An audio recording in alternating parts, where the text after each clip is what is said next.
Welcome back. Our next interview is with a guy that you may know, you may not know. But every time you get on the internet to check out scores or highlights, he's the man behind the madness. His name, Jared Kruse. Here now to interview Jared Kruse is Chris Smith. Thanks, Chris. I'm joined now by a new addition of the Baker athletic family, Coach Jared Kruse. Coach, thanks for coming on the show. Thanks for having me. Coach Kruse, you've got kind of an interesting deal going here at Baker. You have two jobs. Why don't you tell me a little bit about both of them?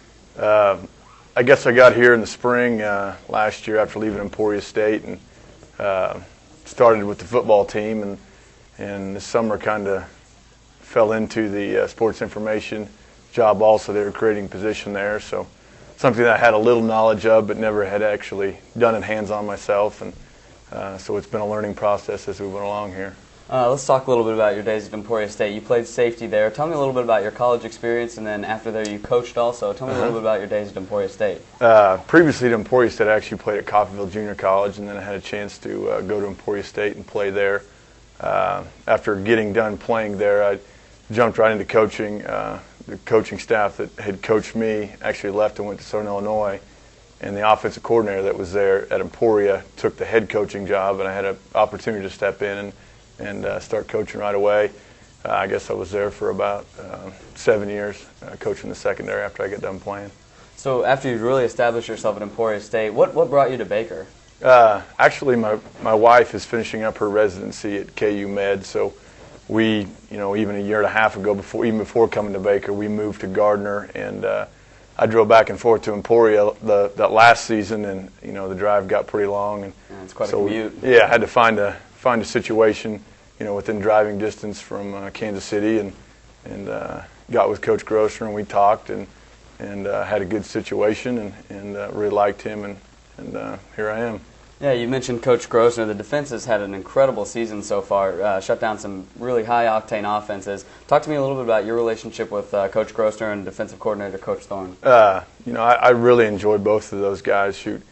Coach Grosser gave me an opportunity here in kind of a situation for me, and I thank him for doing that. And as far as defensively, we've done some good things this year. We've had some letdowns in some games also, but I think we're maturing as a defense.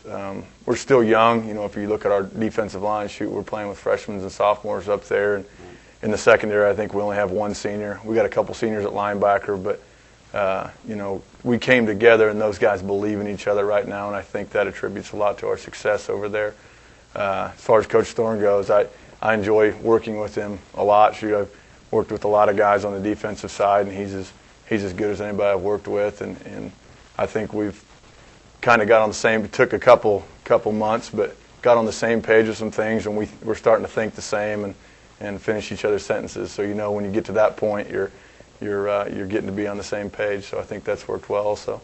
From a personal standpoint, and then also from a team standpoint, what are your goals for the rest of the season and the future for the Baker football team? As far as the rest of the season here, we had a tough one last week. We did some tough things against a good football team that hurt us. Had a couple punts blocked and field goals blocked and turnovers and missed some tackles on defense. And you can't do that against a bad football team, let alone a team that's ranked 15th in the country. So, coming off of that, we've got to regroup this week a little bit and try and find a way. Again, I think we will have another tough opponent this weekend in Mid-America. I think they're 17th or 18th in the country right now. So that in itself will be a challenge, and then finishing up another tough game with Avila to end up. But we'd like to think, we play pretty well at home. We'd like to think we could go out and finish the season off with 2 wins here, and we'd end up 7-3 in the conference, and that's great, especially in this conference. Yeah, certainly.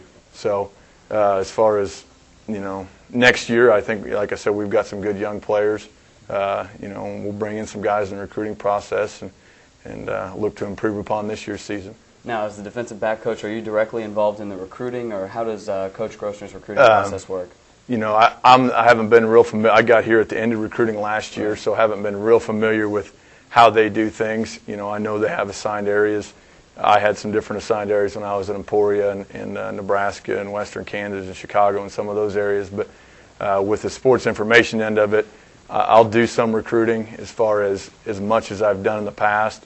that will probably be difficult to do, but I will get in there and do wherever he sends me. So, right. So I mean, do we have a pipeline now in the Coffeyville and well, Peoria area? I think so. I know those guys at Coffeyville real well, and we were able to get a couple of guys from Coffeyville when I was at Emporia that really helped us out. And like to think maybe we can go down there and find a few also. And so we'll see what happens. Great.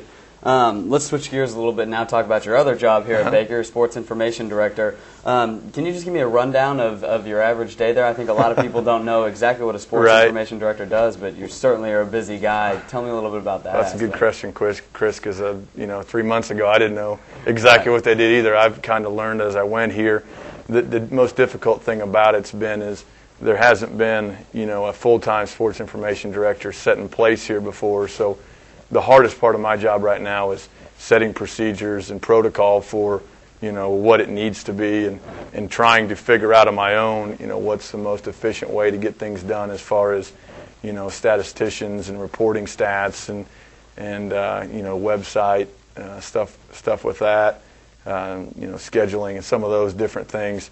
Day to day it usually changes. In the beginning of the week, it's always very busy, trying to catch up with stuff from the weekend games, 2 or 3 different sports on the weekends, and then media guides and rosters for the games during the week. And as the week goes along, Thursday and Friday usually tend to slow down a little bit and try and catch up on stuff that you missed earlier in the week, and then it starts all again the next weekend. So how stressful is it trying to manage coaching the football team? Because coming off obviously a weekend football game, you're going to have to be looking at film with your players and going and already starting to look at next week's game, as well as compiling all the stats for and keeping current with all the other different sports. How stressful is that?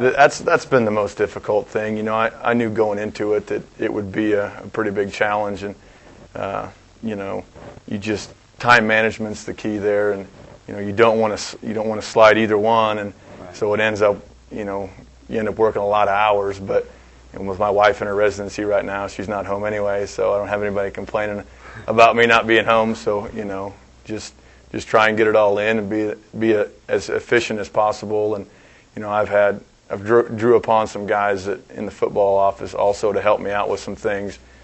Some of those younger coaches have helped me edit some stories from time to time, and just threw a hand in to help out on some different things, and that's really helped me get through it all, I guess, so far. So great. Well, Coach, we sure are lucky to have you. Thanks for coming on the program. Thank you. I appreciate it. Back to you, Chris. Thanks, Chris. Now we're going to go to a quick commercial break.